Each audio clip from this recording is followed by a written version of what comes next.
Amen. Sige po, tayo po'y tumayo. Huwag tayo manalangin bago tayo magsimula.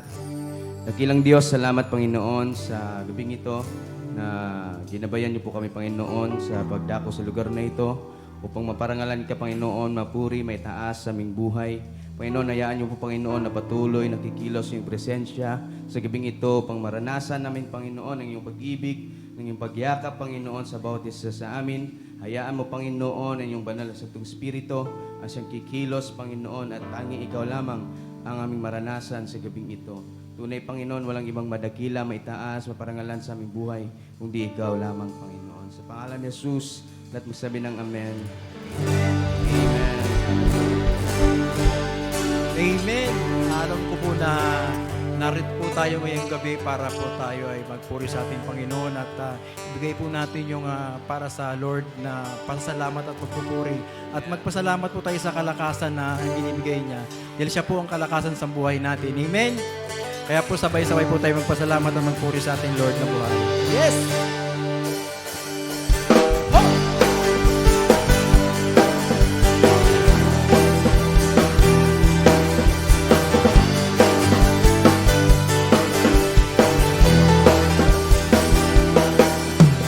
Lakal ko, O Diyos, sa Ikaw.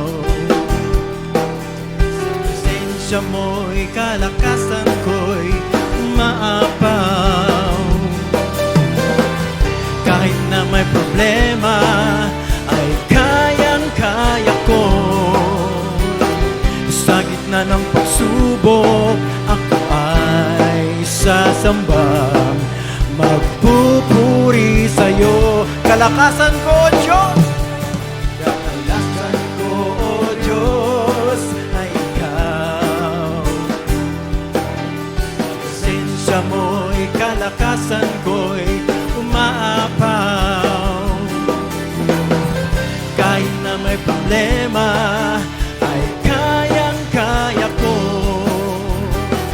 Sa gitna ng pagsubok, ako ay sasambang magpupuri sa'yo.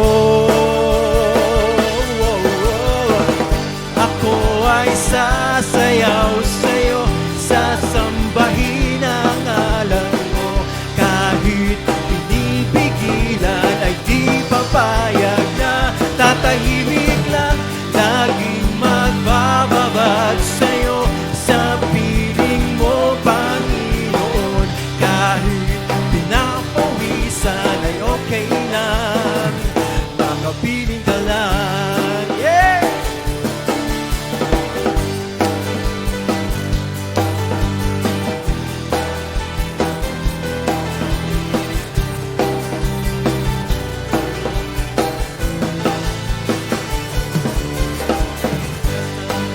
O Diyos, ay Ikaw.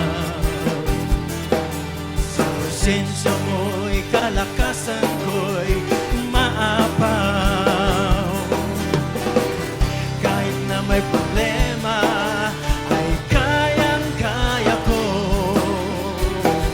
Sa gitna ng pagsubok, ako ay sasamba, magpupuri sa'yo. Ako ay sasayaw sa'yo, sasambahin ang ngalan mo.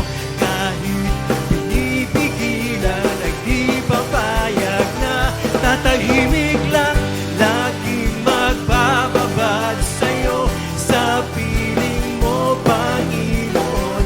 Kahit pinapawisan ay okay lang, makapiling ka. Ako ay sasayaw, ako ay sasayaw sa'yo, sasambahin ang ngalan mo. Kahit pinipigilan ay di papayag na tatahimik lang, laging magbababad sa'yo sa piling mo, Panginoon. Kahit pinapawisan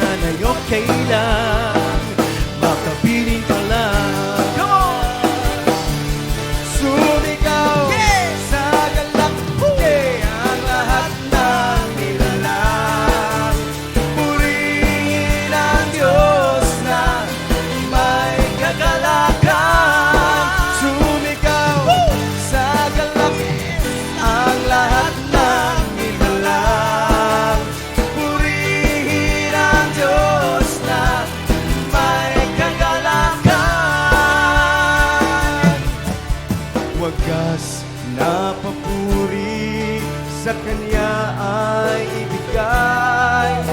Purihin siya, awitan siya, luwalatin siya.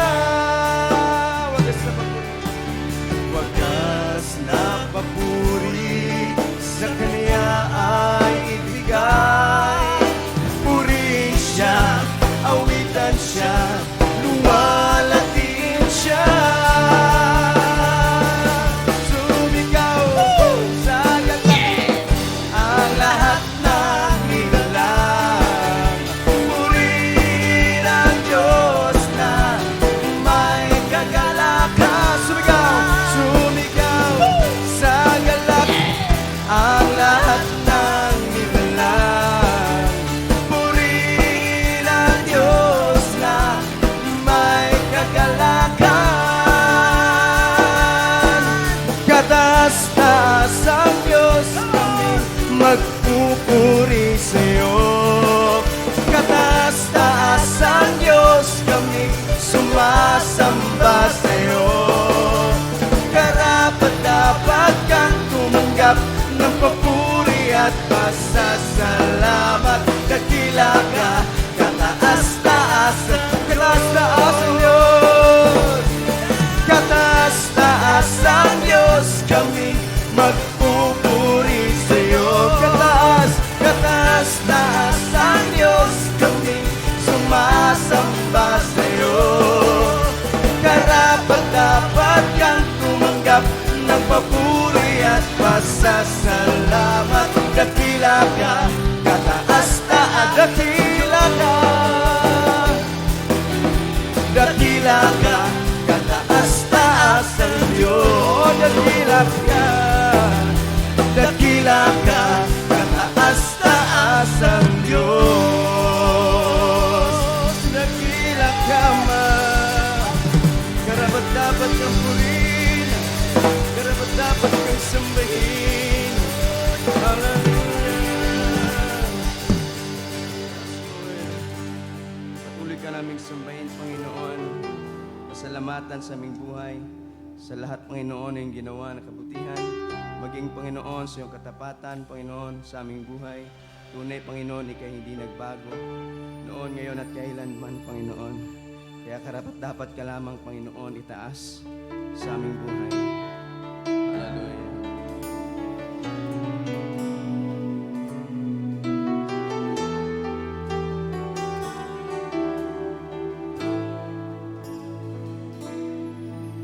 Katapatan mo, O Diyos, tunay at dakila. Ang pag-ibig mo'y wagas at walang kapantay. Sa aming puso, sa aming buhay,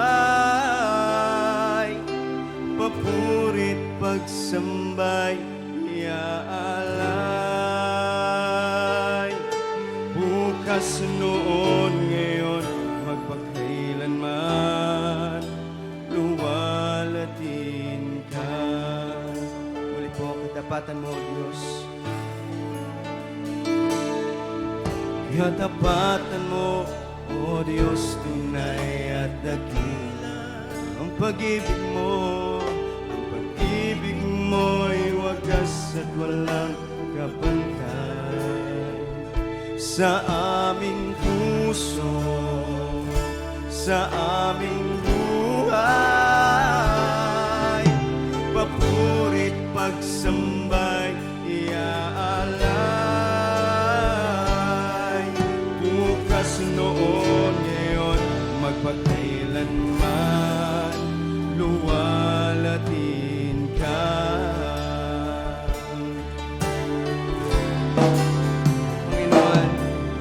Panginoon, kay buti mo sa akin. Ikaw lamang, O Diyos, ay ikaw lamang ang tangi ko sa samba. Aawit ka,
man lahat ng awit sa mundo, di kayang ilarawan ang kadakilaan mo. Kulang ang lahat ng tula, kulang maging mga salita upang ihayag ang kabutihan mo. Awitin ko man lahat ng awit sa mundo, di kayang ilarawan ang kadakilaan mo. Kulang ang lahat ng tula, kulang maging mga salita upang ihayag ang kabutihan mo. Wala kang katulad, wala nang higit sa'yo. Wala kang katulad, wala nang papantay sa'yo. Ikaw ang Diyos, lupad pa man, maging ngayon at kailanman. Sa habang panahon, wala kang katulad. Wala kang katulad, wala kang katulad. Wala nang higit sa'yo. Wala kang katulad, wala nang papantay sa'yo. Ikaw ang Diyos, lupad pa man, maging ngayon at kailanman. Sa habang panahon, wala kang katulad. Wala kang katulad, wala nang higit sa'yo. Wala kang katulad, wala nang papantay sa'yo. Ikaw ang Diyos, noon pa man, maging ngayon at kailanman. Sa habang panahon, wala kang. Ikaw ang Diyos, ikaw ang Diyos, noon pa man, maging ngayon at kailanman. Sa habang panahon, wala kang katulad. Sa habang panahon, wala kang katulad. Sa habang panahon, wala kang katulad.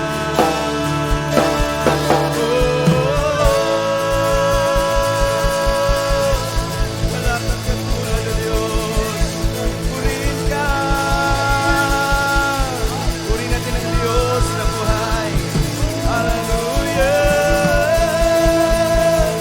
Sa'yo ang karangalan, mapuri at magsamba. Salamat, salamat, O Diyos. Dakilang Diyos, salamat, O Diyos, sa pagkakataon na ito, Panginoon, ka kami magpuri sa iyo, sumamba, magpasalamat, Panginoon.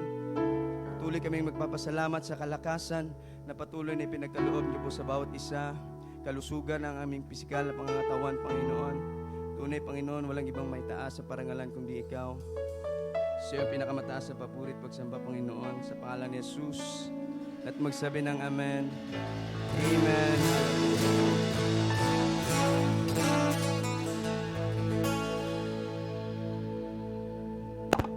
Hello.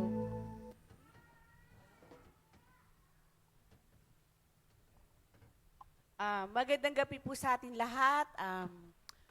Dumako po tayo sa isa sa pinakamahalagang parte ng gawain natin ngayong gabi, kung saan isi-share natin o magpapatotoo tayo sa kabutihan ng Lord na ginawa sa atin sa nagdaang araw o ngayong araw na ito, may ginawa ang Lord sa buhay natin. Sabi nga po, maliit man, malaki, maganda man o pangit, kailangan nating ipahayag ang kabutihan ng Panginoon para malaman ng iba na tayo ay may dakilang Diyos. Amen po ba? Sino po ang gustong magpatotoo ngayong gabi? Parang may tatawagin ako. Si Sis Len. Welcome back. Amen. Praise God po.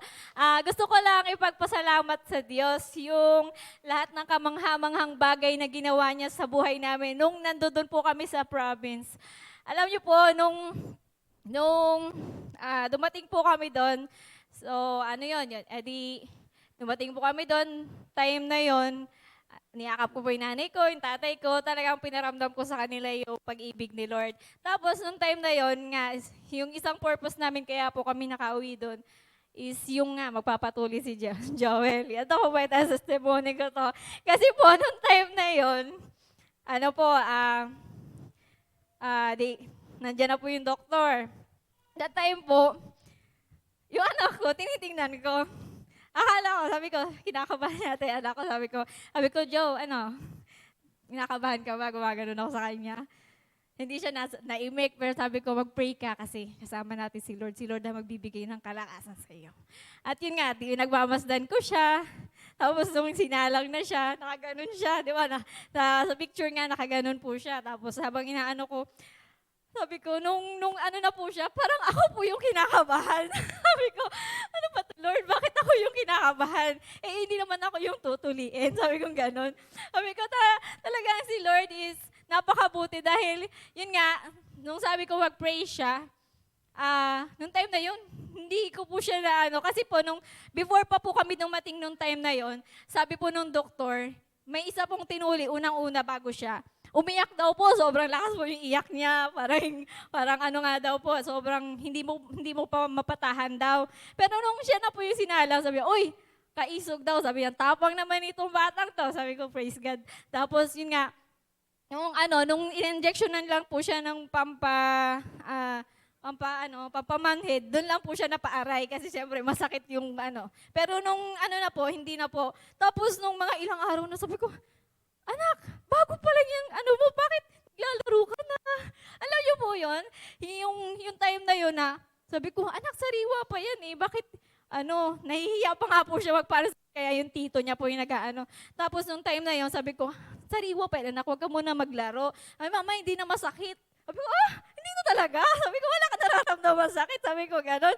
Kaya natutuwa po ako sa Lord dahil yun nga po, yung healing na nararanasan niya sa ni Joel, talagang pinaranas niya po yun sa anak ko. Tapos, isa pa pong purpose, yung hindi ko po talaga ito ina-expect. Kasi po, dito pa lang po, nagpaplano na po kami ni Dong na magpapa-opera po ako nung cyst dun sa likod ko. Nung tatanong po siya sa online, 6'5" po. Kaya sabi ko, Lord, magbe-pray ko muna yan, B, sabi niya. Kasi gusto na po talaga ni Dong na matanggal yon. Kasi nga po, lumalaki po siya pag papagod po or yung nai-stress. Meron po kasi dyan, sa may malaking bahay, yung lalaki po dyan, sa likod din po yung sis niya. Tapos, nakita ko, sobrang laki na po nung bukol niya sa likod. Sabi ko, parang pareha kami noon. Sabi niya, B, tingnan mo, ganun yung sayo. Sabi ko, hindi naman, Jesus name, hindi lalaki to. Hindi, kasi lagi po niya nahahalata na parang lumalaki. So, nung time na yun, sabi ko, hindi yan lalaki. So, wala lang po ako. Tapos, nung time na po yun, sabi ko, 6'5", parang nangihinayang ako. Sabi ko, pagpe-pray ko muna. Tapos yun nga, hindi ko ina-expect na dun sa probinsya po, dahil yung pinagtulian ko dun sa anak ko, yung kakilala po siya nung pinsan ko na nurse.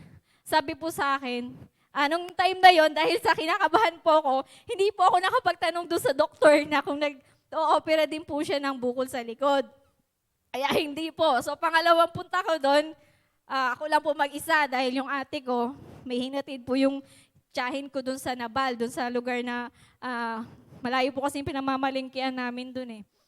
1 oras mahigit po yung biyahe pag naka-tricycle ka. Kasi po, yung gaan. Tapos yun nga, nung hinatid niya po ako, sabi ko, Lord, samahan mo ako. Tapos, bigyan mo ako ng kalakasan. Siyempre, yung tatag ng loob, dahil ako nga lang po mag-isa. Nung time na yun, magpapa-opera ka, tapos ikaw lang mag-isa. Sabi ko, thank you, Lord, dahil kasama kita. Sabi ko, ganon. Alam niyo po, nung in-entertain na po ako nung doktor. Sabi niya, sige, kailangan maisalang ka. Agad daw kasi to. Ito daw po, pag na-infection, baka ma-infection pa daw po, kaya na po niya agad ako dun sa nila. Kaya Sabi niya, i-go muna to, sabi dun sa nurse na ano muna to kasi isasalang na natin. Nung time na yon, wala naman po ako naramdaman na kabado. Ang inaano ko po nun, kung magkano.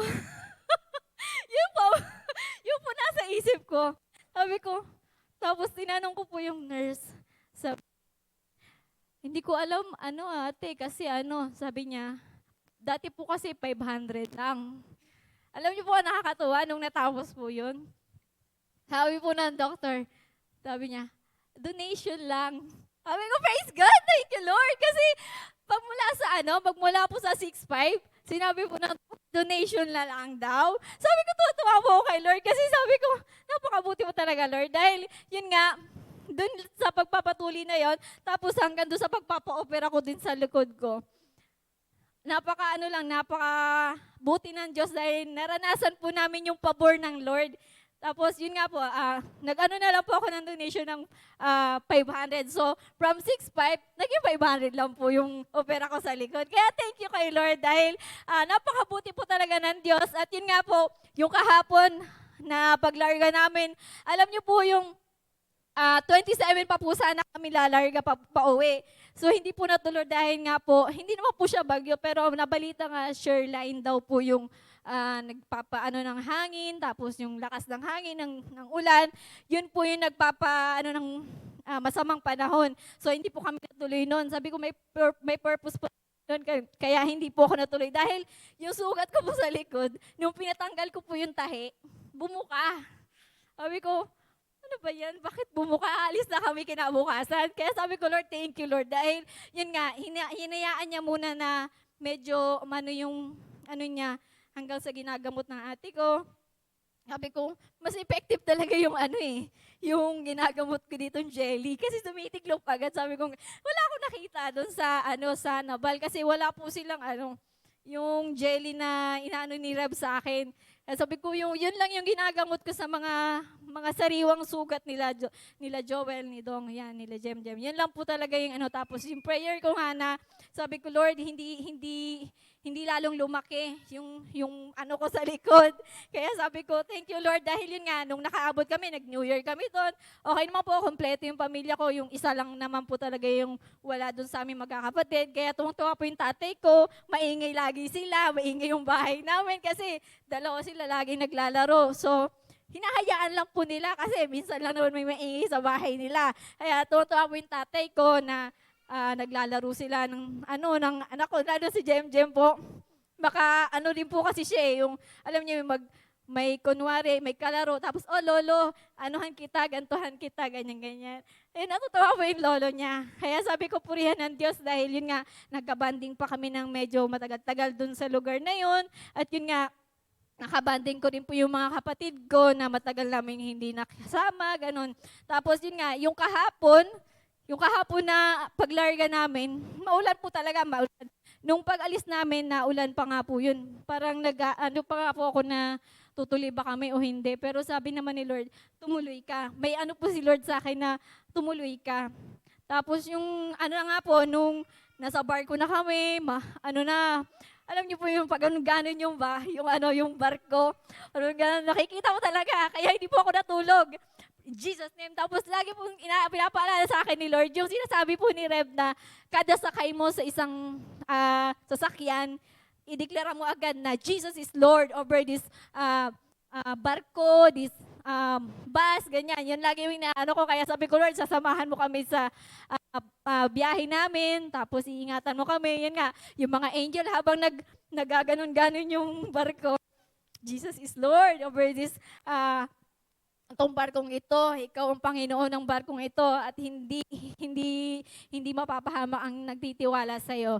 At yun nga, tapos alam niyo po, kagandahan doon dahil alam niyo po, pagdanggo doon sa yung paghinto po ng barko doon sa terminal, tsaka po bumuhos yung napakalakas na ulan, tapos ang lakas ng hangin, pag ganon pa rin po yung so hindi po kami agad nakababa nun.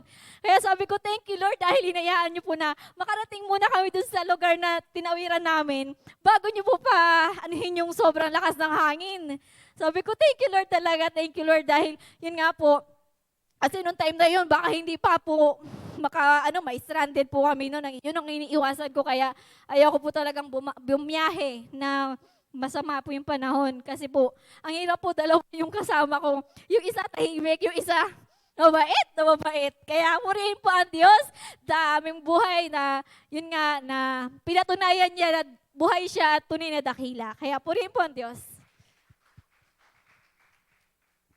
Amen. Thank you, Lord, sa buhay po ni Sister Len. Sino pa po ang gustong magpatotoo? Ako po.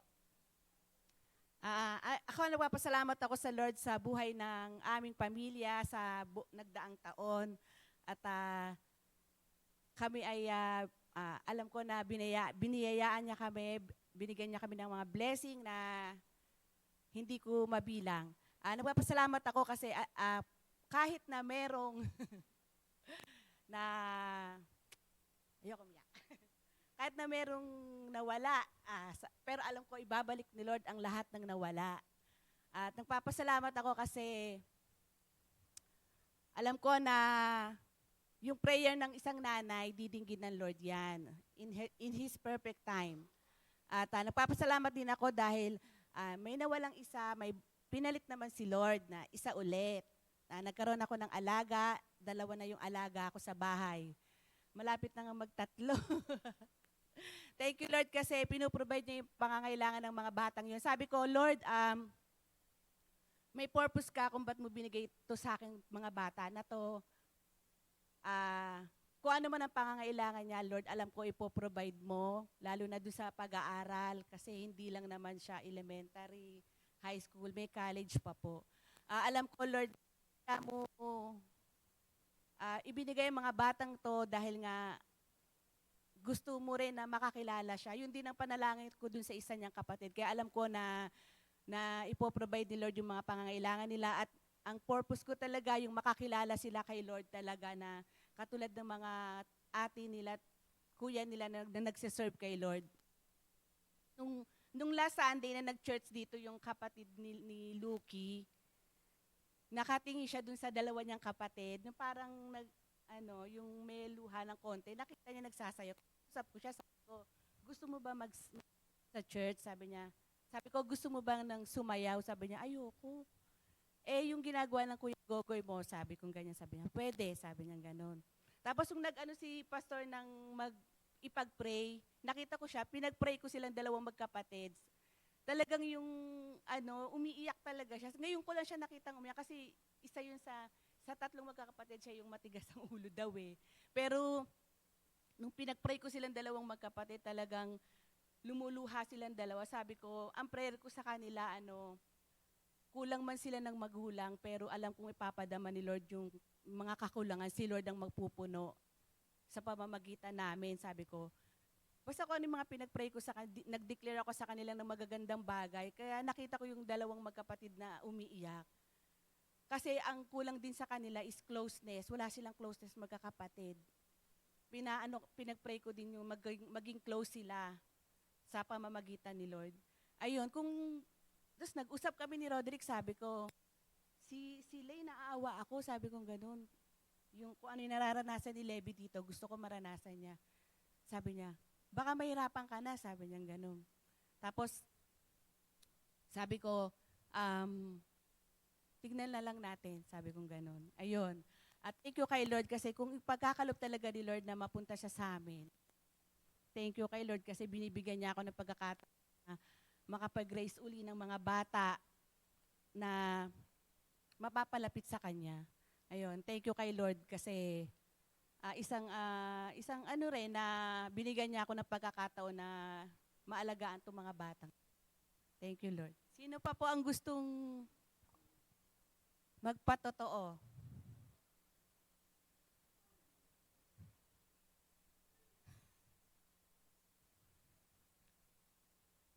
Wala na po ba?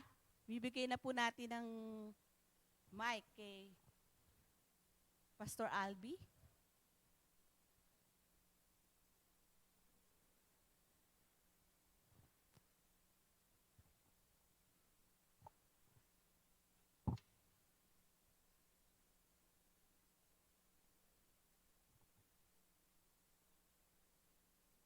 Amen. So, are we ready for the word? Amen. Sabi po ng banal na kasulatan na man shall not live by bread alone, but by every word that proceeds out of the mouth of God. Amen?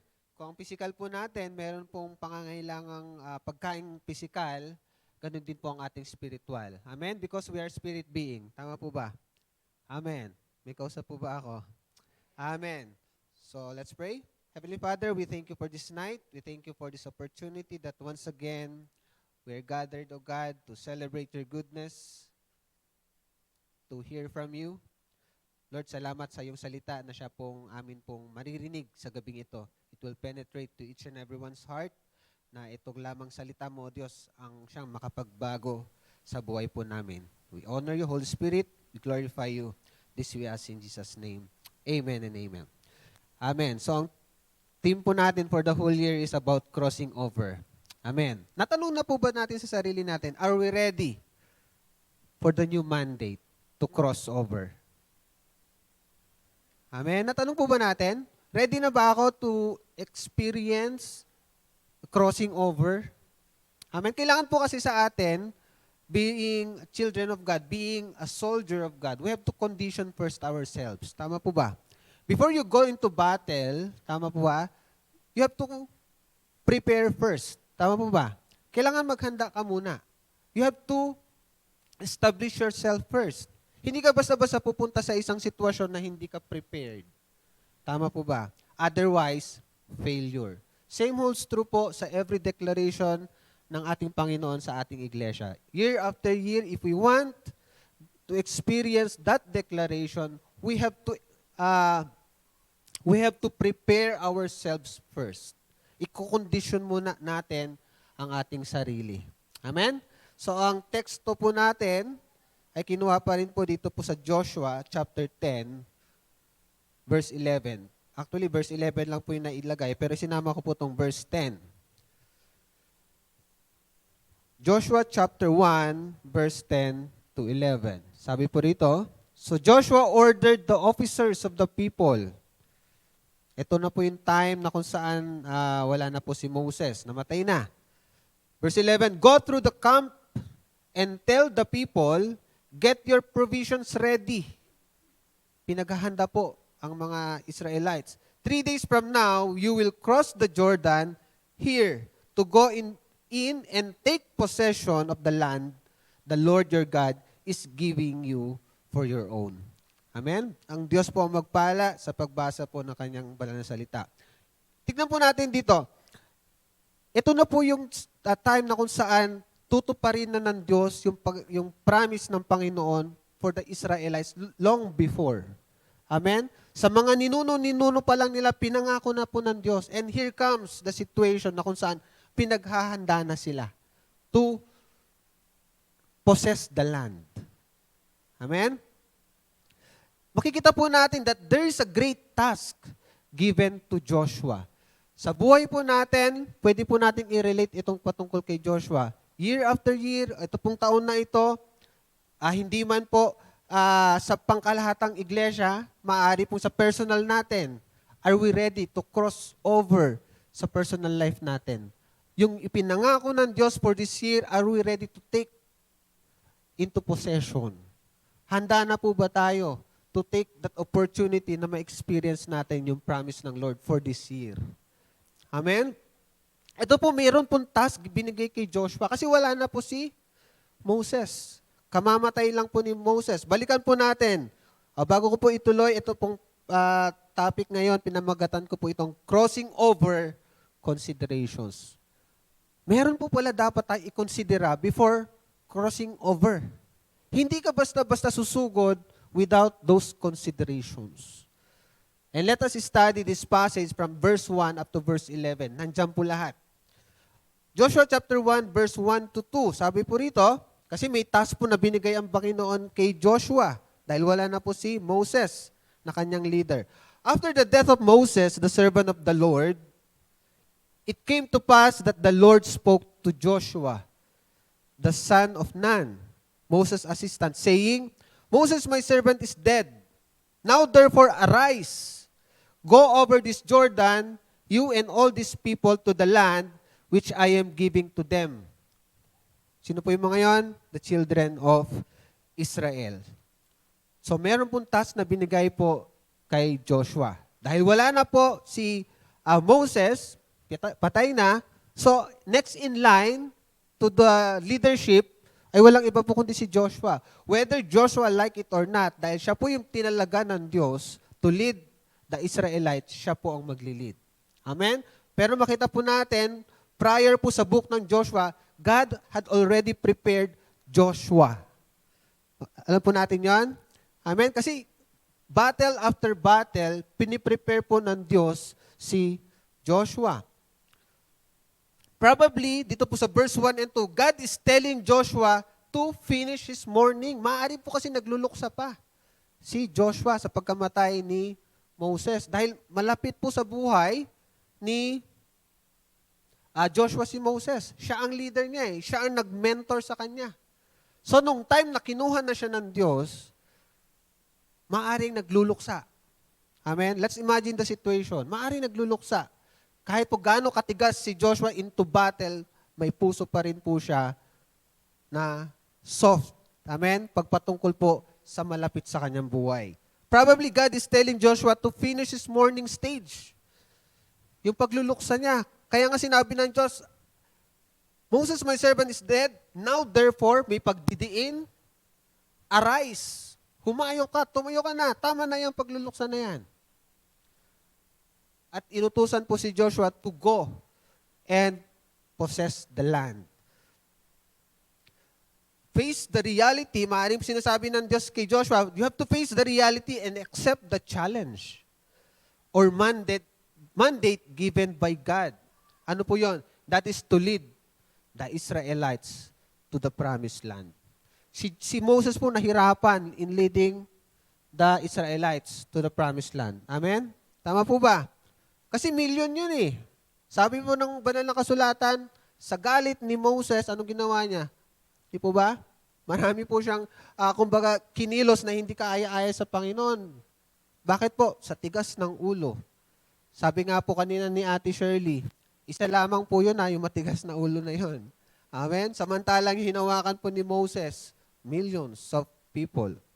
And here comes Joshua, nailipat sa kanya yung katungkulan. Lord, am I prepared sa atin pong buhay? Lord, am I ready to possess my promised land? Your promise to me. Am I ready to go over that place? Lord, handa na po ba talaga ako? Let us assess ourselves, mga kapatid. Kasi this year is a year of crossing over. If we are not conditioned to go to that place, maaari hindi natin ma-experience the fullness of that promise sa buhay po natin. Amen? Maaring sinasabi ng Diyos kay Joshua to leave the things behind. Yung nangyari na yon, tapos na yon. Yung katigasan ng mga ulo ng mga Israelites, kung na-surpass ni Moses, alam ko, kaya mong surpass. Pinaparaphrase ko lamang po yung sitwasyon. Leave the things behind, especially things that may hinder in reaching the goal He has for us. We have to leave behind. Ano man yung nangyari noong 2023, let us leave all behind. Amen po ba? Especially if those things will hinder you in reaching the goal God has prepared for you. Amen? Kung yun lamang po yung makakapag-hinder po sa iyo in reaching those goals, amen? Sayang naman yung pagkakataon na binibigay sa atin ng ating Panginoon. Kaya nga sabi ng banal na kasulatan, we have to focus our eyes on Him. Amen? Tuloy po natin. Philippians 3:13-14. Sabi po dito, Brethren, I do not count myself to have apprehended, but one thing I do, forgetting those things which are behind, and reaching forward to those things which are ahead. Kasi po, may distraction sa nakaraan, whether we like it or not. Tama po ba? And it's up to us if we will consider those things in front of us. nasa sa atin po yun. Kung kukunin pa rin po natin yung nakaraan at ilalagay mo ulit sa iyong hinaharap, it's up to you.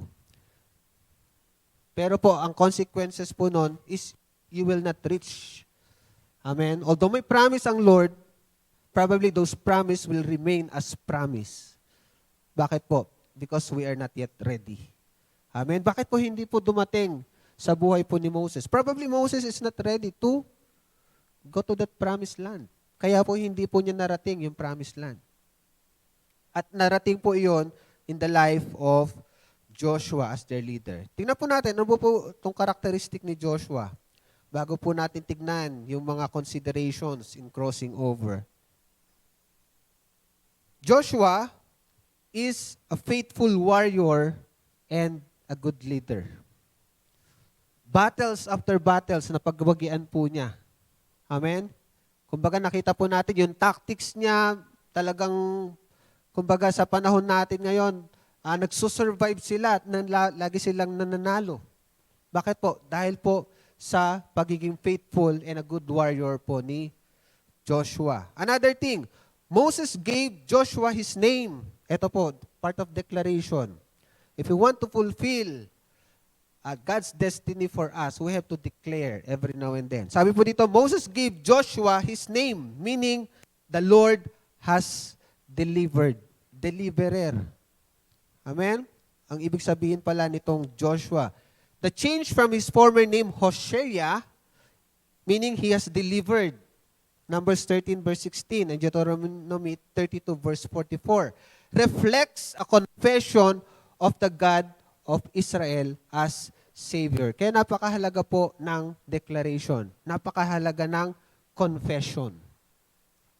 You declare who you are. You declare who you wants you to be.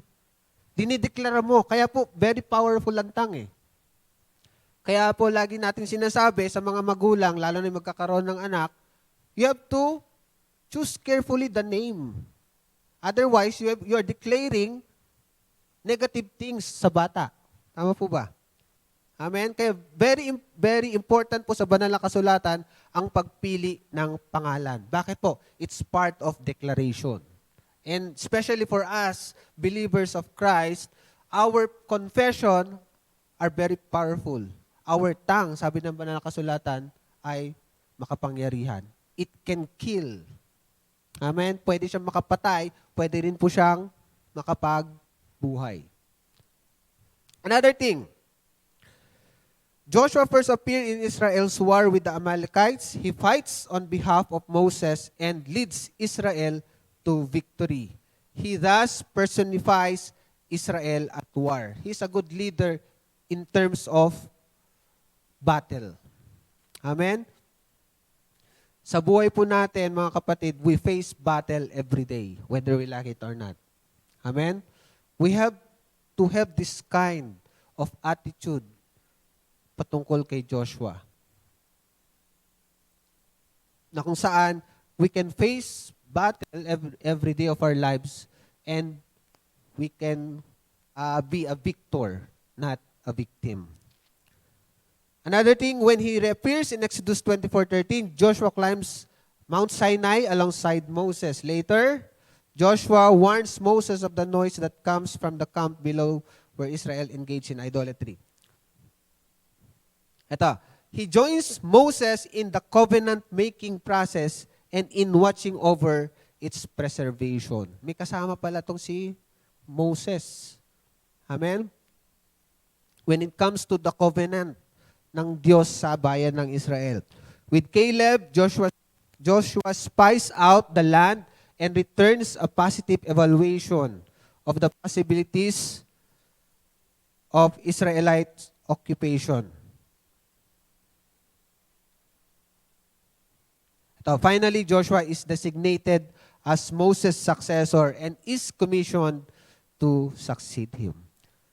A good follower is potential to become a good leader. Amen? Whether we like it or not, darating sa punto ng buhay po natin that we will not stay dyan po sa pagiging church-goer natin and paupo-upo lang Sunday after Sunday, every services. Bakit po? if we are already prepared, God will elevate us. God will use us. Amen? Sa ayaw at sa gusto po natin. Ako po, ayaw ko talagang tumayo sa harap. Tinatapat ko po kayo lagi. Kasi introvert person po ko eh.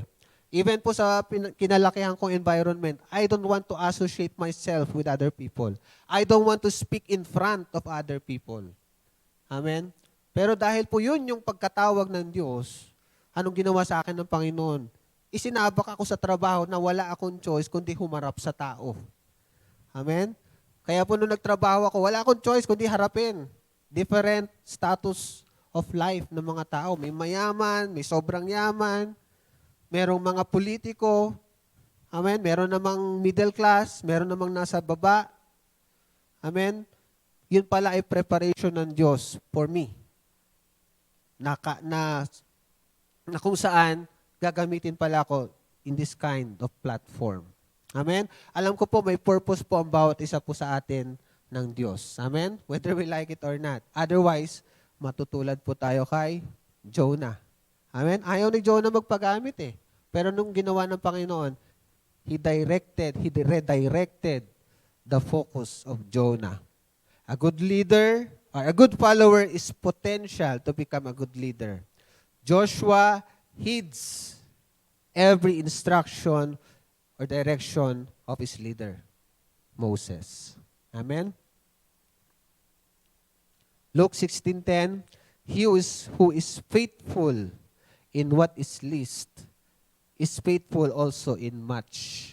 Kung pinagkatiwalaan or pagkakatiwalaan tayo ng Panginoon sa maliit, sa sphere of environment natin, yung grupo natin, dalawa man yan o tatlo, if you are faithful in those people, God will entrust you great numbers of people. Amen? May kausap po ba ako? Amen. And he who is unjust in what is least is unjust also in much. So dadako po tayo ngayong gabing ito, things to consider in crossing over. Amen. Joshua chapter 1, verse 2. Makita po natin dito, Moses, my servant, is dead. Sabi po ng Panginoon, now therefore arise, go over this Jordan, you and all these people, to the land which I am giving to them, the children of Israel. In crossing over, meron dapat instruction. Before you cross over, you must see to it na merong instruction, amen, na dapat mong sundan. Don't go by yourself. Huwag kang pupunta na walang instruction. Amen? Si Joshua, before he crossed over, merong instruction ng Diyos. Anong sabi niya? Anong sabi ng Panginoon? Moses, my servant, is dead. Now, therefore, arise and go over this Jordan. You and all these people to the land which I am giving you. Pagkatagal-tagal po nilang inintay, dumating na po yung pagkakataon na kung saan sila po ay tutuparin na or lalakaran na yung ipinangako ng Diyos sa kanila. In every stages or situation, instructions are of much important. Tama po ba? Ako po, nasubukan ko nung accounting po namin, nasubukan ko pong ma-zero. Final exam. Mali po yung pagkakaintindi ko sa instruction. Sa accounting pa naman, madali lang sana. Kaso, pag namali ka ng procedure, mamamali ka lahat. Instead of division yata yung gagawin, ang ginawa ko multiplication. Nasira lahat. So, ang nakuha ko, 0. Amen? Kaya po, ang instruction po is very important. Amen? Hindi porke maliit na instruction, malaking instruction, maraming instruction, konting instruction. The bottom line is instructions are very important. Amen? Marami pong hindi nakaklaim ang prize. In secular, bakit? Instead of bilugan, instead of shadean, kahit po sa exam, bakit po? Ang ginawa, nilagyan ng X. Ayaw i-consider ng mga teacher, ng mga professor. Bakit? Mali ang instruction. Amen? There must be an instruction. In order to possess the land, in crossing over, you must see to it na you understood the instruction. Dapat malinaw sa atin. Anong instruction ng Diyos on your personal life? Amen? Ano ang instruction ng Diyos as a church na binaba ng Diyos kay Bishop? Amen? Don't just go and possess the land and cross over kung walang instruction, kung walang direction. Otherwise, mapapariwara tayong lahat. Amen po ba? Amen? Pero pag may instruction, we can join forces and we can possess the land. Pangalawa, konti lamang po ito. Pangalawa, there is an assurance. When God will give you the instruction, He will also assure you. Amen? Dito po yan sa verse 3 to 5. Sabi po rito ng Diyos kay Joshua, kasi meron na pong instruction, pero may assurance ang Diyos, hindi lang po siya hinayaan lang. Every place that the sole of your foot will tread upon, I have given you, as I said to Moses. From the wilderness and this Lebanon, as far as the great river, the river Euphrates, all the land of Hittites, and to the great sea toward the going down of the sun shall be your territory. Inassure ng Panginoon. Mapapasakamay niyo yan. Amen? No man shall be able, ito po isang maganda ng sinabi ng Diyos kay Joshua, no man shall be able to stand before you all the days of your life. Amen? Kaya po mahalaga po yung instruction ng Diyos eh. Kasi pag nandyan ang instruction ng Diyos, may assurance ang Diyos nakasunod. As I was with Moses, I will be with you. I will not leave you nor forsake you. Amen? Although minsan nababasa na po natin parati that God will not leave us, pero let us always remind ourselves na may assurance ang Diyos. Kasi constant po dapat na minimeditate natin. Kasi we're still humans. Amen? Minsan ano pa rin pa tayo, nasasway pa rin po tayo. We are being discouraged pa din. But because of those declaration, pag lagi po natin dinideklara, nare-remind po tayo that God is still God. No matter what. Amen po ba? Amen. God assures Joshua that he will conquer the land promised for them to possess. God's word for him seems it is already finished. Di po ba? Kung nag-declare ang Panginoon, may assurance ang Diyos. Kung titignan po natin, kung babasahin po natin, parang tapos na. Amen? You will conquer, sabi ng Panginoon. And God and His Word will never return unto Him void. Sabi ng banal na kasulatan. Kung anong diniklara ng Diyos, mangyayari at mangyayari. Kaya nga nung nagdeklara ang Diyos, nagsabi ang Diyos kay Joshua, it seems like it is already finished. Lalakaran na lang ni Joshua. Amen? God assures Joshua that he will conquer the land promised for them to possess. God's word for him seems it is already finished. Parang tapos na. Anong gagawin lamang po ni Joshua? He will have to walk on it. Kasi wala namang po ibang maglalakad para doon eh. Wala namang po ibang kikilos para doon. Hindi naman po pwede ang Diyos na kumilos for the sake of Israelites. Amen? Hindi po kikilos ang Diyos or lalakaran ng Diyos ang pangako niya ng Diyos sa atin. Tayo pa rin po ang maglalakad niyan. Amen po ba? Amen? Ephesians 2:10, sabi po rito, lagi po binabangkit ni Bishop, for we are His workmanship. When we say workmanship, kumbaga mataas ang kalidad. Ikaw yung hinubog mismo ng Panginoon. Created in Christ Jesus for good works, which God prepared beforehand that we should walk on them. Hindi po ang Diyos ang maglalakad on your behalf. Kasi binigay na po niya. Ang gagawin lamang po natin, tulad po ng ginawa ni Joshua, although promise pa lang, although declaration pa lang ng Diyos, pero nung nagdeklara ang Diyos, parang tapos na. Kung basahin po natin ng maigi ang banal na kasulatan. Amen? Number 1, instruction. Number 2, assurance in crossing over. Merong assurance in crossing over. God will give you the assurance. Kung didismaya ka na, nadidiscourage ka na, Seek again for the assurance of God. Remind yourself na merong assurance ng Diyos para malampasan natin day after day. Amen? Sabi po ng Psalms 119 verse 105. Ano pong sabi doon? Goy, paki-post. Psalms 119 verse 105. Nasingit lamang po.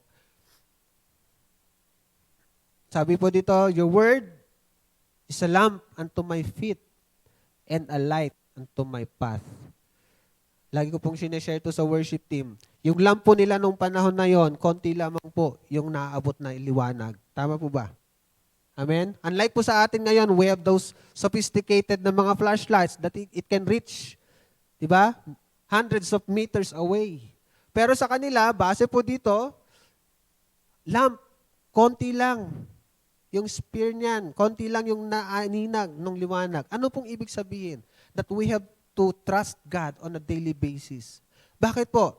Every step of the way, we have to trust God. Bakit po? Kasi kung ipakita ng Diyos, halimbawa, ang ginamit po na illustration dyan, hindi lamp, kundi flashlight, makikita mo yung napakalayong maabot ng flashlight. And probably on those path na tatahakin mo, makakakita ka, makaka-encounter ka pala doon ng mga discouragement, ng mga problem. Do you think puproceed ka pa? Maaring hindi. Tama po ba? Kasi nakita mo na eh. Pero dahil lamp yung sinabi, day after day, step by step, you have to trust God. Mamaya, nandyan na lang pala sa harap mo, pero kasama mo ang Diyos because you are trusting God. Amen? Assurance coming from God. Pangatlo, there's also an encouragement. Hindi lamang po assurance, kundi God will also encourage you to cross over or in crossing over. Dito po sa Joshua chapter 1 verse 6, sabi po rito, be strong and of good courage. Kasi alam ng Diyos na hindi basta-basta yung tatahakin nila. Pero nag-promise na ang Diyos that they will conquer the land. Kaya nga kailangan lang ni Joshua lakaran. Dahil po nasa flesh pa rin po si Joshua, nasa flesh pa rin po ang bawat isa sa atin, we have to encourage ourselves. We need encouragement from other people. And most especially, we need encouragement coming from God. Ang sabi ng Diyos kay Joshua, be strong and of good courage, for these people you shall divide as an inheritance the land which I swore to their fathers to give them.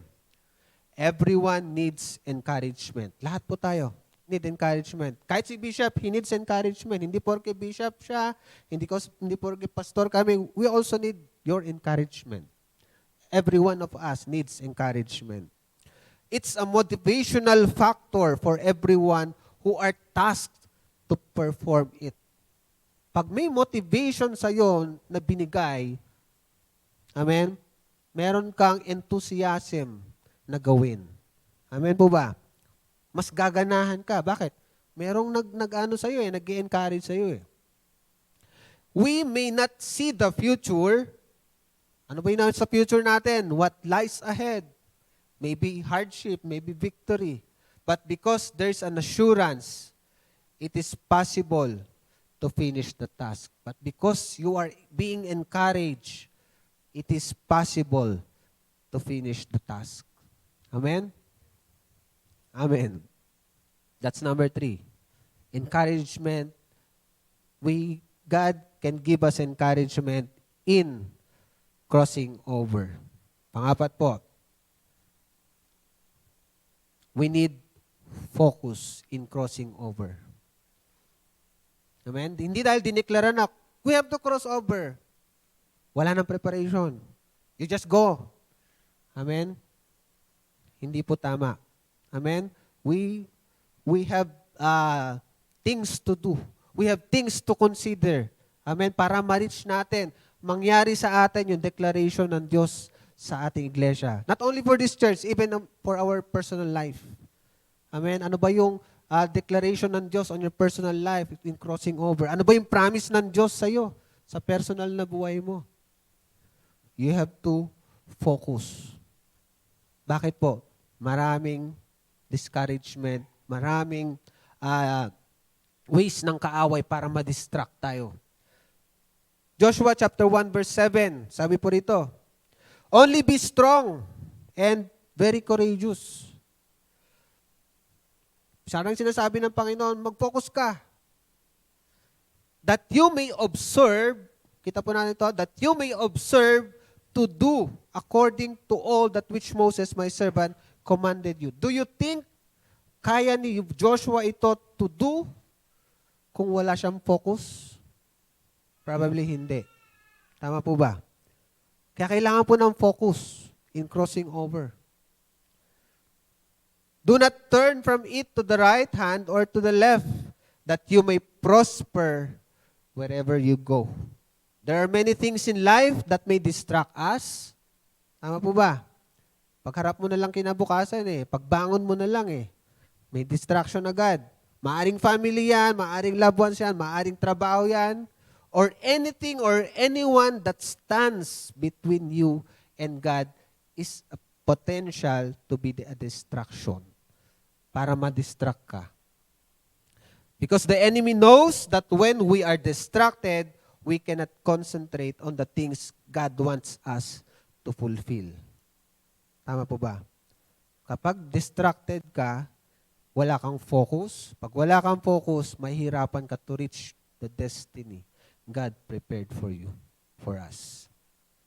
Hebrews 12:2, fixing our eyes on Jesus. Kaya sinabi ng Panginoon to, the pioneer and perfecter of our faith. For the joy set before him, he endured the cross, scorning its shame, and sat down at the right hand of the throne of God. Amen? Focus.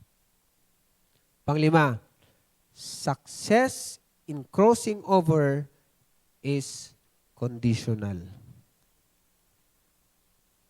Success in crossing over is conditional. On the past declaration, bakit ako hindi ko na-experience? Natapos na yung taon, hindi ko pa rin na-experience yung declaration. Because it is conditional. Hindi porke diniklara ng Diyos, hindi porke diniklara ni Bishop, ma-experience na natin. Nasa sa atin pa rin po yung susi kung nais nating maranasan yung declaration o hindi. Because it is conditional. All the promises of God are conditional. May condition. If you, sabi ng banal na kasulatan, ito ang resulta. If you disobey, ito ang resulta. Amen? Kaya success in crossing over is conditional. Joshua chapter 1 verse 8, sabi po rito, this book of the law shall not, ito po, instruction, shall not depart from your mouth, but you shall meditate in it day and night. Bakit po kailangan day and night? That you may observe to do according to all that is written in it. Anong resulta? For then you will make your way prosperous and then you will have good success. Amen? Conditional po ang success na binigay sa atin ng Panginoon. It will remain a promise. Amen? If we are not yet ready to fulfill or lakaran yung pangako ng Diyos sa atin. Although there is an instruction, even if He assures and encourages us to do, kahit in-encourage ka na ng Panginoon, kahit in-assure na ng Diyos, if we do not focus ourselves to Him, those promises will remain a promises. It will still remain as promise. Bakit po? Because success is conditional. Yung promise ng Diyos yan, kung gusto nating maranasan yan, we have to walk on it. We have to obey. Sabi ng banal na kasulatan, every day, every night. Ano ibig sabihin nun? We have to meditate those promises. Kasi kailangan constant yung pagpapaalala natin sa sarili natin. Amen? That His Word is true. His Word will never return unto Him void. Amen? Ano pa po? Conditional. Psalms 91, 1 and 2. He who dwells in the secret place, hindi naman sinabi lahat. Ano sabi doon? He who dwells. Kung ikaw nagdadwell, ano sabi doon? Shall abide under the shadow of the Almighty. I will say of the Lord, He is my refuge and my fortress, my God, in Him I will trust. Verse 9, 10 to 11. Ano sabi po rito? Because you have made the Lord, ito po yung resulta ng pagtalima natin. dun sa 1 and 2. Because you have made the Lord who is my refuge, even the Most High your dwelling place, no evil shall fall before you. Or no evil shall befall you, nor shall any plague come near your dwelling, for He shall give His angels charge over you to keep you in all your ways. Binibigay po ba ito sa lahat? Hindi. Anong sabi doon? He who dwells. Amen? Kung nagdwell ka, ito yung promise ng Diyos, 9, 10, 11. Amen? At ang sabi po doon, He who dwells, not only He who visits. Magkaiba po ang dweller sa visitor. Amen po ba? If you are a dweller, alam mo yung pasikot-sikot sa loob because you own the place. Kabisado mo yung lugar. Pero if you are a visitor, do you think basta-basta ka lang kumilos? Alam mo ba yung mga benepisyo na nasa loob ng tahanan kung bisita ka? Hindi. Amen? Pero kung nananahan ka dyan, nakatira ka dyan, alam mo kung ano yung para sa'yo, alam mo yung para sa tatay mo ay para sa'yo. Amen? Bakit po? Kasi dyan ka nakatira. Dweller ka dyan. Amen?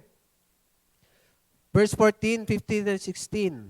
Sabi po dito, because, sabi ng Diyos, because He has set His love upon me, therefore, ano sabi doon? Kasi conditional po eh. Because He has set His love upon me, therefore I will deliver Him. I will set Him on high because He has known my name.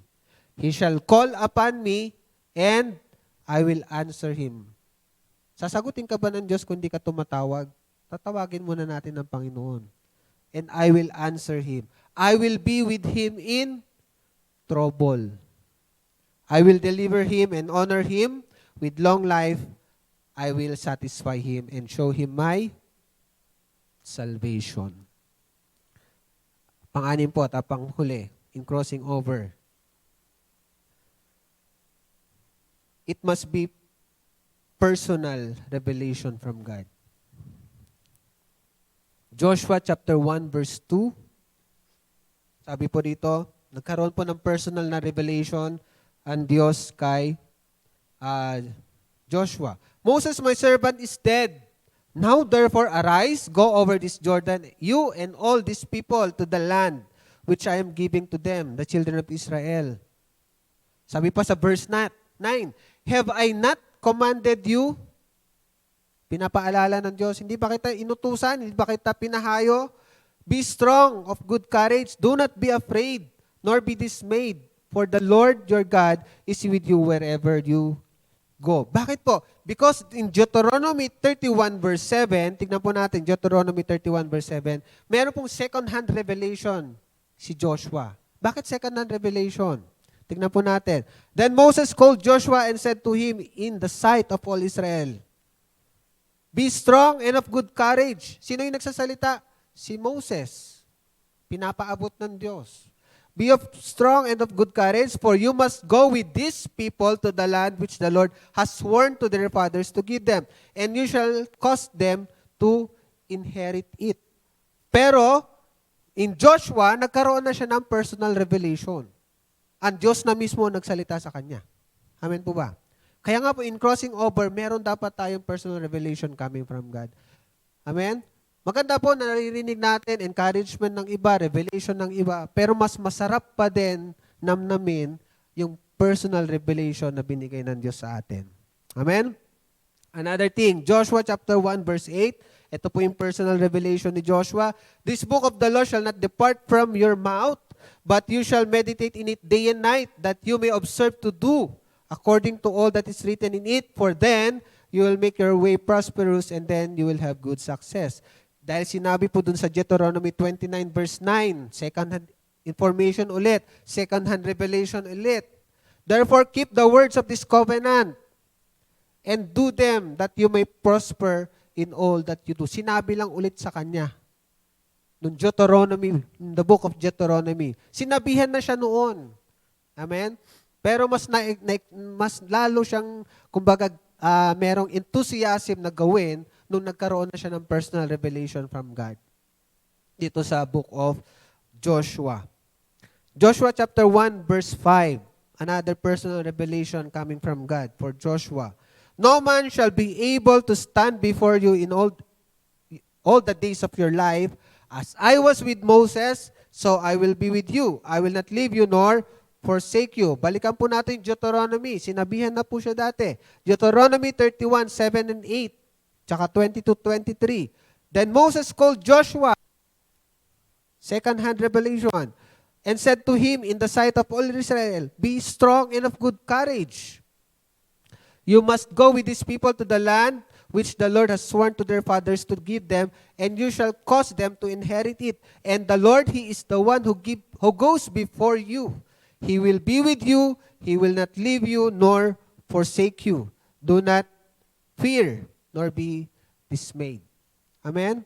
Nagkaroon po siya ng personal revelation on the book of Joshua, chapter 1, verse 5. Pero actually, sinabi na sa kanya. Amen? There are times po na sinasabihan tayo ng ating pastor, ni Bishop, ito revelation ng Diyos. Pero let us ask God for a personal revelation. Amen? Meron dapat kalakip yan, kaakibat, na personal revelation coming from God.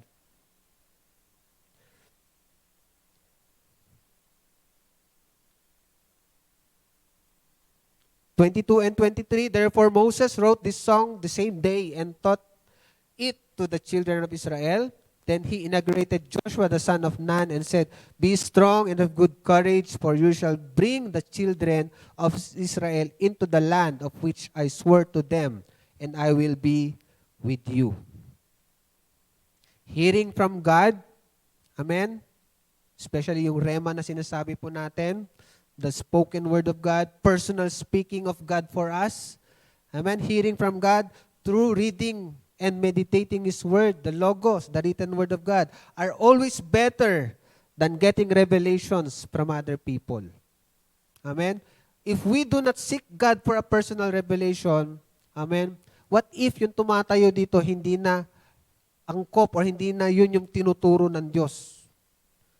Amen? Kaya nga we have to seek God. We have to ask God for a personal revelation. Hearing from Him firsthand may mean personal encounter with Him. Kung na-reach mo, nakita mo, narinig mo yung first-hand revelation na yan, it means that you encounter God. Ikaw mismo, na-experience mo na nagsalita ang Diyos sa'yo.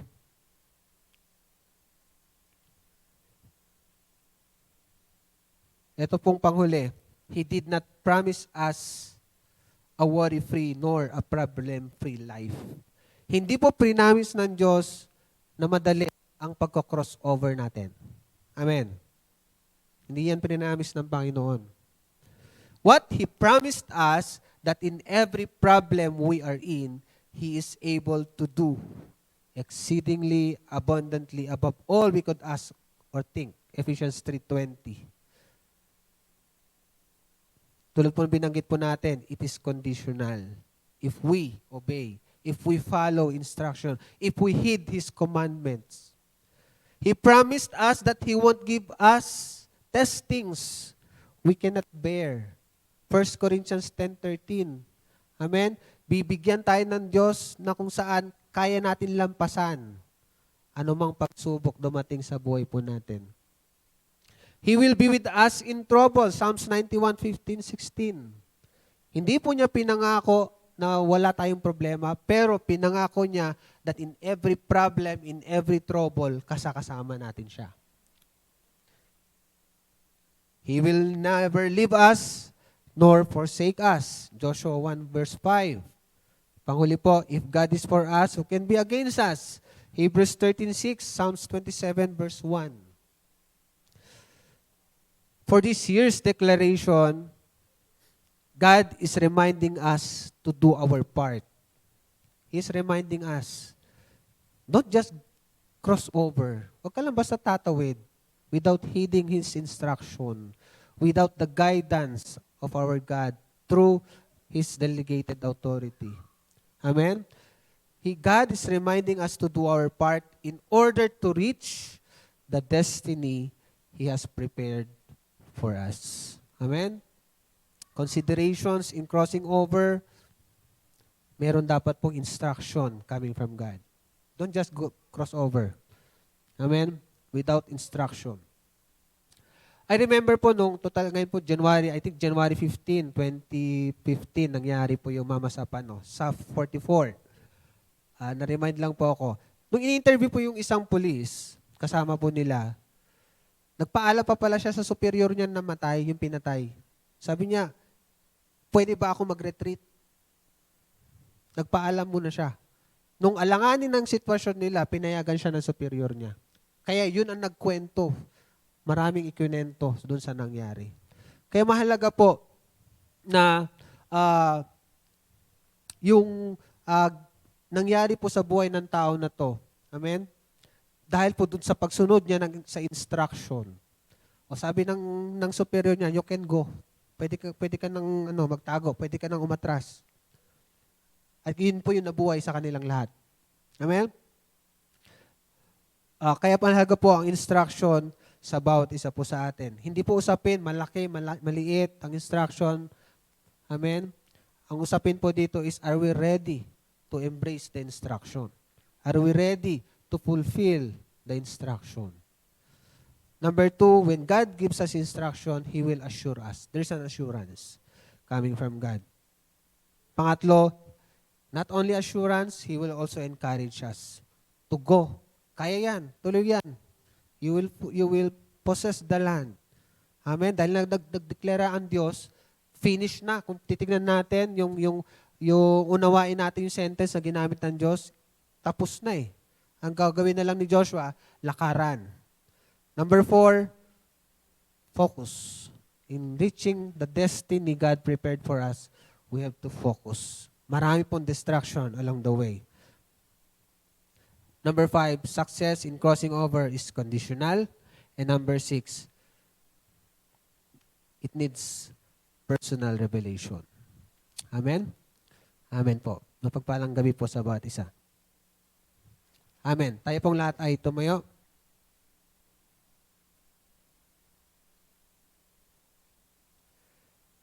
May nakuha po ba tayo ngayong gabi? Amen. Especially po dahil this is the first month of the year. First Wednesday of the year. Amen. We have to condition ourselves. Amen. In a battle, kailangan may pagkukondisyon. Because we cannot win the battle kung ang focus mo watak. Kung wala kang focus. You cannot win the battle if you are not prepared. Probably you will not win the battle if you are not being encouraged. Tama po ba? Kahit gaano ka-sophisticated ang gamit mo, kahit gaano ka-kalakas na soldier, if you are not being encouraged and walang assurance, amen, magkakaroon ng epekto yan on the result. Tama po ba? Kaya po we need those things in crossing over this year. Hindi lamang po dito sa church, hindi lamang po pangkalahatan, even on our personal life. I believe meron pong personal na instruction ng Diyos sa atin. Ano yung i-cross over natin this year? As a family, as personal, as a person. Ano yung kailangan mong i-fulfill na pinapromise ng Diyos? Amen? Maaring this year, it will come into fulfillment. Kaya yung iba, hindi na na-experience yung declaration because they are not yet ready. We are not yet ready. Amen? To experience. Because if we are not ready to experience, kung hindi ka handa, hindi tayo handa, instead of ma-build up tayo, maaring ikasira natin. Amen? Kaya mahalaga po ang pagtalima sa bawat ibinibigay ng Diyos sa atin. As a church, kaya meron po instruction ng Diyos kay Bishop that this year is a year of crossing over. Amen? As a personal life, as a person, as a family, hingin din po natin yung instruction ng Diyos. Ano yung ipopossess natin this year? Ano yung ifulfill natin this year? Let us pray. Salamat po, O Diyos, sa iyong salita na nagbibigay po liwanag sa aming kaisipan, sa aming puso. Although sometimes, O God, we are being discouraged, But still, O God, we are being reminded that you will never leave us nor forsake us. We are being reminded, O God, that we can finish the race. We are being reminded, O God, na kaya po naming tapusin, tahakin, Lord, ang ipinangako mo sa amin and experience those promises. It will not remain a promise, but rather we will experience the fulfillment of those promises. Salamat po, Diyos, sa iyong makapangyarihang salita. Every day of our lives, we dedicate sa iyo. We cannot see the future, O God, but every day of our life, every step of the way, step by step, we are trusting on you. Because apart from you, Lord, we cannot do anything. Apart from you, we are a failure. Apart from you, O God, we are a sinner. And apart from you, Panginoon, we cannot finish what you promised us this year. Salamat po, Diyos, sa iyong salita. Na ito, Panginoon, Lord, ay ma-fulfill sa bawat isa po sa amin. We pray at tulungan niyo po kami, O God, na maranasan the fulfillment of your promises and cross over, Lord, sa patungo sa pangako mo sa bawat isa sa amin. Not only as a church, but as well as, O God, as a family, and even as an individual. We honor you, O God. We glorify you. This we ask in Jesus' name.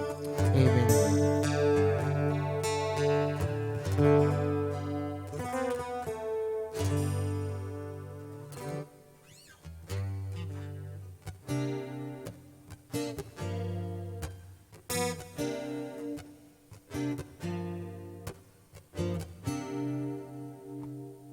Hello.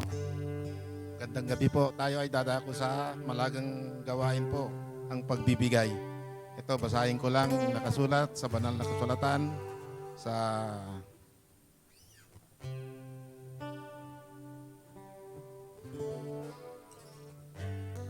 Second Corinthians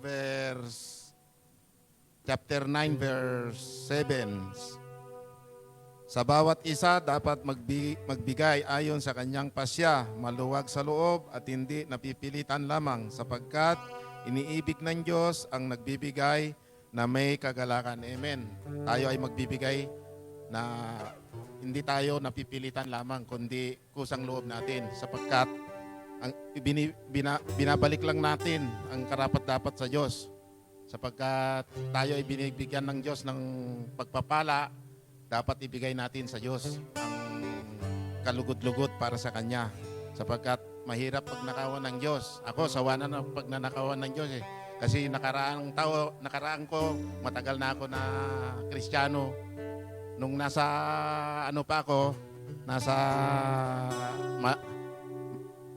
nasa tukso pa, eh, hindi mo ako mapatayo ng ganito, sapagkat pag binigyan mo ako ng ganitong hindi na ako pupunta sa church. Ngayon, ako pa nagpipilit sa church na, sabi ko, alas 7 na, baka malate tayo, sabi ko sa misis ko. Kaya, iyan lang ang testimony ko kay Lord na binago niya ang ugali ko. Dahil, nung bibigyan mo ako ng ganito, natatayo sa harapan, nahihiya ako talaga. Hindi ako makapagsalita ng sa harapan.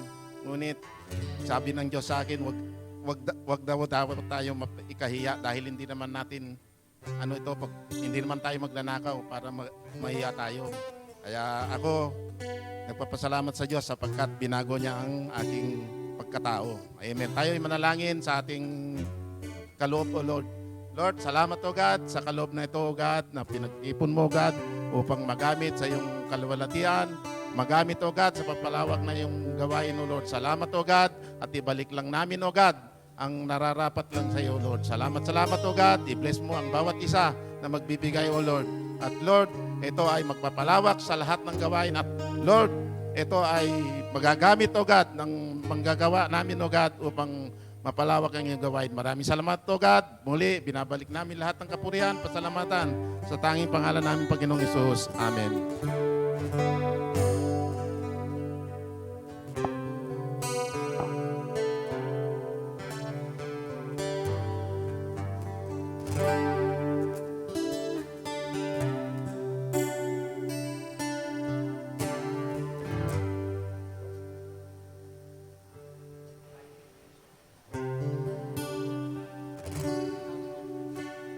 Amen. Sige po.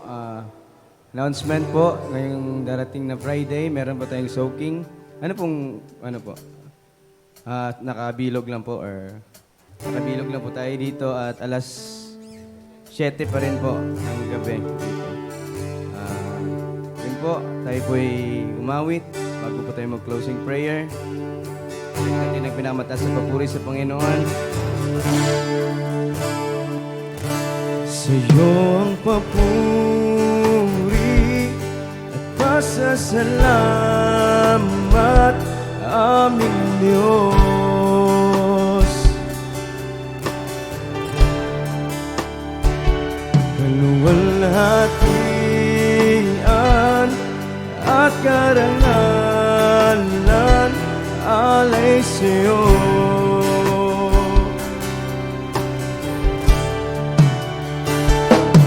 Narito ang buhay ko,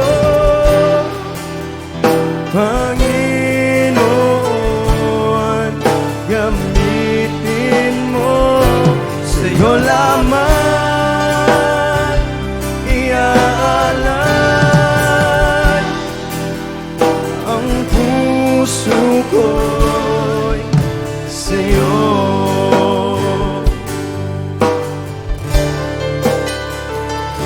Ika'y kasama, puno ang ligaya na darama.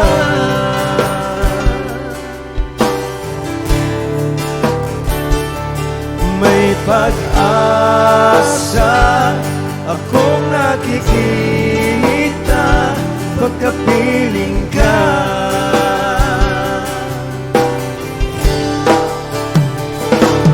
Narito ang buhay ko, Panginoon, gamitin mo.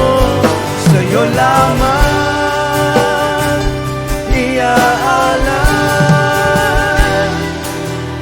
ang narito ang buhay ko, Panginoon, gamitin mo. Sa'yo lamang iaalay ang puso ko'y sa'yo. Ang puso ko'y sa'yo. Ang puso ko'y sa'yo.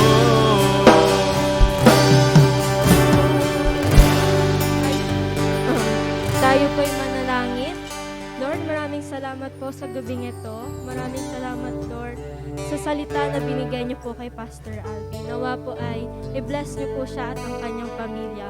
Lord, maraming salamat po sa salitang narinig po namin ngayon, Lord.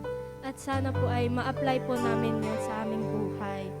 Lord, maraming salamat po sa pagpunta po namin dito, Lord. Nawa po ay uwi po kami na dala-dala ang iyong kapayapaan, pagmamahal, at pag-ibig, Lord. In Jesus' name, amen.